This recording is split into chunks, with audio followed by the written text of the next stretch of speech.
Tell me when. Go. This is Steve Steele, director of the Tracy Walker Steele Parkinson's Foundation. You have seen on our GoFundMe request for funding for a stem cell research treatment for Tracy. I'm going to address several of the questions we've received from a scientific standpoint. Number one, the stem cells are from Tracy's fat cells. They're from her own body. This greatly lowers the factor of rejection. There's a 99.64% factor of acceptance because they are her own body cells. There's virtually no factor of rejection. The difficult factors are the number of times the stem cells may have to be applied. The average number of stem cell treatments for a Parkinson's patient are between 6 and 12. No one with Tracy's condition, cortical basal ganglionic degeneration, has had this type of stem cell treatment, but it has worked in level 1, level 2, and level 3 Parkinson's, and in level 1, level 2, and level 3 dementia and precox dementia.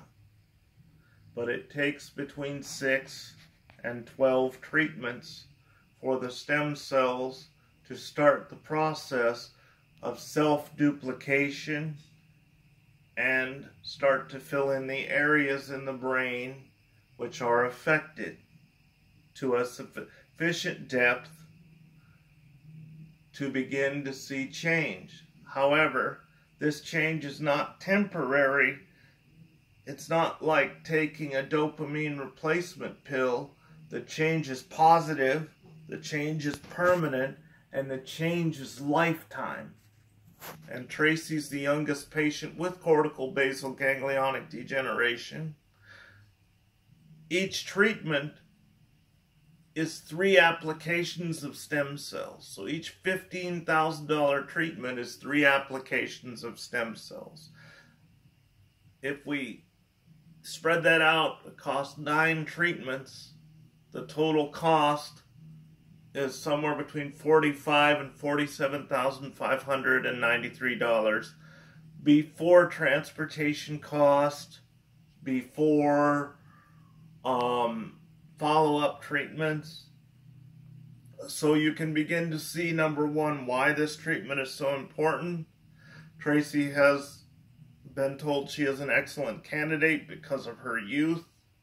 She is the youngest patient they would ever engage in a study like this with. Most of the patients are between 76 and 90 years of age.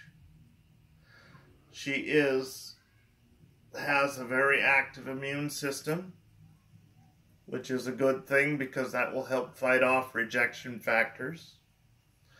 It's also a very good thing. What we are working towards right now is adjusting her diet to create a sufficient number of the fat cells and the blood plasma factors which support the stem cells. But we need to begin to raise funds now because the window between being able to apply stem cells and affect the condition is very narrow. Tracy's ability to speak is different when she sings. It's different when she's calm. It's most difficult when she's upset. These factors tell us that it is the central speech processor which is most affected, and the area next to it, which is the area for central muscular operation from the brain. However, once we inject the stem cells into her bloodstream and they go to the brain, they decide which they patch first. So it's going to take several treatments before we see the positive effects, because they'll start by patching the most damaged area first. Every human being is patched every night as they sleep. Everything we learn during the day, everything we do creates little scars on the brain. And while you sleep, stem cells run out and patch those areas and create new pathways, which is what we experience as learning. In Tracy's case, that system is somehow damaged, and it's going to take time to get it back to normal functioning. But once it achieves normal functioning through the stem cell treatment, she will have normal functioning for the rest of her life. And we can assume that movement, eating, communication, normal human interaction will resume at a level that makes her quality of life much, much higher.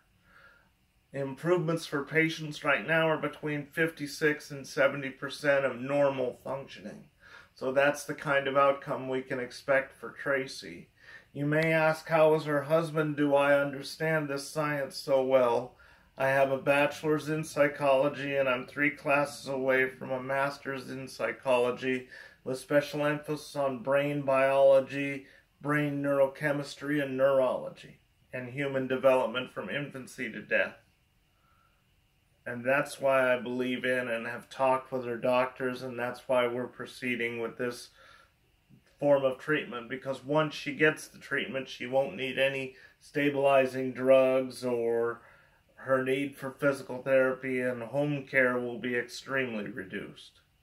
We look forward to you helping us to support the foundation, and what we learn from Tracy will help her foundation, the Tracy Walker Foundation for Parkinson's Research, to support patients with a number of different conditions, because stem cells are being used for everything from battlefield injuries to severe brain damage to Parkinson's to Alzheimer's to precox dementia to any of the diseases from aging. And we are looking forward to being at the cutting edge of all those sciences and helping our community in every way possible. We are currently using funds to help support Tracy's dietary nutrition, her medical needs, and medical transport. I know that some questions have come up on Twitter of me tweeting about our foundation, and people have said, well, you're advertising your own foundation. Well, yes, I am, but unlike other more nationally known groups, 99% of what we raise goes for Tracy's care. I don't take a salary. None of my board takes a salary. Every dime you give us, other than bookkeeping cost and the cost of supplies like printer cartridges, paper, those sorts of things, business cards, minor expenses, go for Tracy's care.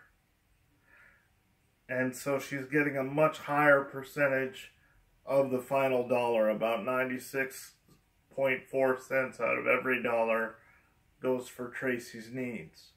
And we're going to follow the same model for patients in the future, because we're committed to making America better, one patient at a time.